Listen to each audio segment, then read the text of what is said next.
अभी हम लोग बात करेंगे मोशन का। ये फिजिक्स सेक्टर में है और ये इसके कंसेप्ट की हम लोग बात करेंगे। मान लीजिए आपके पास तीन कार है ए बी एंड सी, और ए कार जो है 30 के स्पीड से चल रही है और बी जो कार है वो 40 किलोमीटर पर आवर के स्पीड से चल रही है, और कार सी जो है वो अगेन 30 किलोमीटर पर आवर के स्पीड से चल रही है। आप ऑब्जर्व करेंगे, मान लीजिए तीनों स्ट्रेट पाथ में पैरेलली चल रही है, जैसा कि आपको एरो में दिखाई दे रहा है। तीनों स्ट्रेट पाथ में कार चल रही है। ओके, 1 आवर के बाद आप ऑब्जर्व करेंगे कि कार ए और सी फिर साथ साथ है, क्योंकि 1 घंटा के बाद 30 किलोमीटर आगे ये भी बढ़ेगी, 30 किलोमीटर आगे ये भी बढ़ेगी। ओके, फिर दोनों साथ साथ रहेंगे। तीसरे घंटे में भी साथ साथ रहेंगे, क्योंकि दोनों की स्पीड सेम है। लेकिन कार बी जो है वो 1 आवर के बाद 10 किलोमीटर आगे निकल जाएगा। तो 1 आवर के बाद भी ए और सी के पोजिशन में कोई चेंजेस नहीं आएगी। तो रियली में चलते हुए होने के बाद भी मोशन में नहीं होंगे, क्योंकि मोशन तब होता है जब ऑब्जेक्ट की पोजीशन में चेंजिंग होती है। यहाँ पे तो 1 आवर के बाद, पहले अब यहाँ थे दोनों ए और सी, 1 आवर के बाद भी कहीं आगे सामने ही होंगे, क्योंकि दोनों 30 किलोमीटर डिस्टेंस कैप्चर करेंगे।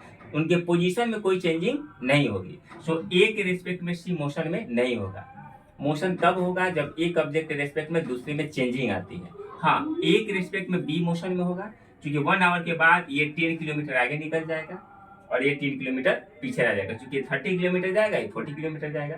तो ए के रिस्पेक्ट में बी मोशन में होगा, लेकिन ए के रिस्पेक्ट में सी मोशन में नहीं होगा। तो मोशन जो होता है एक रिलेटिव टर्म होता है। ये आपको बताना पड़ेगा कि आप मोशन में किसके रिफरेंस में बात कर रहे हैं। जैसे मान लीजिए कि हम बोलते हैं कि मेरा घर 10 किलोमीटर दूर है, तो आपको बताना पड़ेगा कि 10 किलोमीटर कहाँ से हो सकता है। किसी पॉइंट से 10 किलोमीटर हो, दूसरे पॉइंट से 20 या 30 किलोमीटर, कुछ भी हो सकता है। सो मोशन में आपको रेफरेंस पॉइंट लेना जरूरी है। तो इसको हम लोग डिफाइन करते हैं कि when the position of object are change according to time with reference to any object then the object is called in motion. और ऑब्जेक्ट में समय के साथ किसी रेफरेंस पॉइंट के रेस्पेक्ट में आपकी पोजीशन चेंज हो रही है तो ऑब्जेक्ट मोशन में कहा जाएगा। ठीक है, अदरवाइज रेस्ट में होगा। ओके, पोजीशन चेंज होना चाहिए और किसी रेफरेंस पॉइंट के रेस्पेक्ट में, तब ऑब्जेक्ट मोशन में होगा, अदरवाइज रेस्ट में होगा। इस तरह से हम डेली लाइफ में बहुत सारा एग्जाम्पल ले सकते हैं।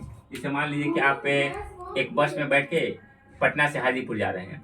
उस कंडीशन में पहले आप जहाँ पे पटना में थे, अब आ गए हाजीपुर में, तो उस पोजीशन के माने पटना के रेस्पेक्ट में आप तो मोशन में हो गए, क्योंकि पहले आप पटना में थे, अब आ गए हाजीपुर में। लेकिन अगर हम सीट के रेस्पेक्ट की बात करें तो पहले आप पटना में जिस सीट पे बैठे थे उसी सीट पे हाजीपुर में भी रहिएगा, सीट में कोई चेंजिंग नहीं आई, तो सीट के रेस्पेक्ट में आप मोशन में नहीं होंगे।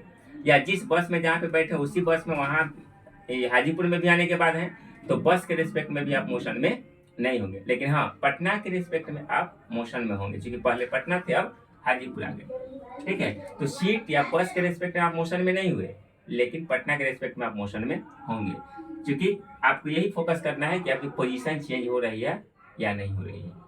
आई होप कि आपको मोशन का कंसेप्ट समझ में आया होगा। Thank you so much.